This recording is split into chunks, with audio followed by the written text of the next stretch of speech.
வரப்போ நீங்க எவ்வளவு ஹாப்பியா ஃபீல் பண்றீங்க? எப்படி ட்ரெயின் பண்ணீங்க சார்? உண்மையிலேயே ரொம்ப ஒரு ஹாப்பியான விஷயம். அது போக வந்து பார்த்தீங்கன்னா எங்களுடைய அகாடமிக்கும் ஒரு பெருமை, பிளஸ் வந்து பார்த்தீங்கன்னா நம்ம தமிழ்நாட்டுக்கும் இந்தியாவுக்கும் பெரிய பெரிய ஒரு லெவலில் ஒரு பெருமையும் புகழும் தட்டு கொடுத்துருக்காரு. அப்படிங்கும்போது ரொம்ப ஒரு மன மகிழ்ச்சியா இருக்குதுங்க.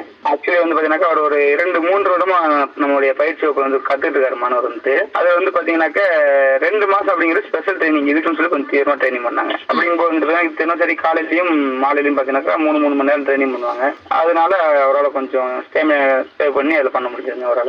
கண்டிப்பா கண்டிப்பாங்க சார். இந்த தற்காப்பு கலைகள் அப்படின்னு வரப்போ உண்மையானவே மெயினான விஷயம் என்ன அப்படின்னா கண்டிப்பா அடிபடும், நிறைய அடி வாங்குவோம். பட் பேரண்ட்ஸ் தைரியமா இல்ல என்ன ஆனாலும் சரி நம்ம குழந்தைங்க இதை கத்துக்கணும் அப்படின்னு நினைக்கிறாங்க இல்லையா? சோ அவங்களோட சப்போர்ட் எந்த அளவுக்கு வேணும்னு நீங்க நினைக்கிறீங்க சார்? அதாவது பேரண்ட்ஸுடைய சப்போர்ட் அப்படிங்க வந்து பாத்தீங்கன்னாக்கா இப்போ உள்ள காலங்கள்ல வந்து பாத்தீங்கன்னா நிறைய குழந்தைகள் வந்து பாத்தீங்கன்னா ஒரு 3 வயசு குழந்தைங்களே பாத்தீங்கன்னாக்கா போனுக்கு ரொம்ப அடிக்ட் ஆயிடுறாங்க இந்த டைம்ல பாத்தீங்கன்னாக்கா. அப்போ இந்த மாதிரி நேரங்கள் வந்துட்டு நிறைய டைவர்ட் ஆகணும் அப்படின்னா குழந்தைகளை பிஸியாவே வச்சுக்கணும், நிறைய பிசிக்கலா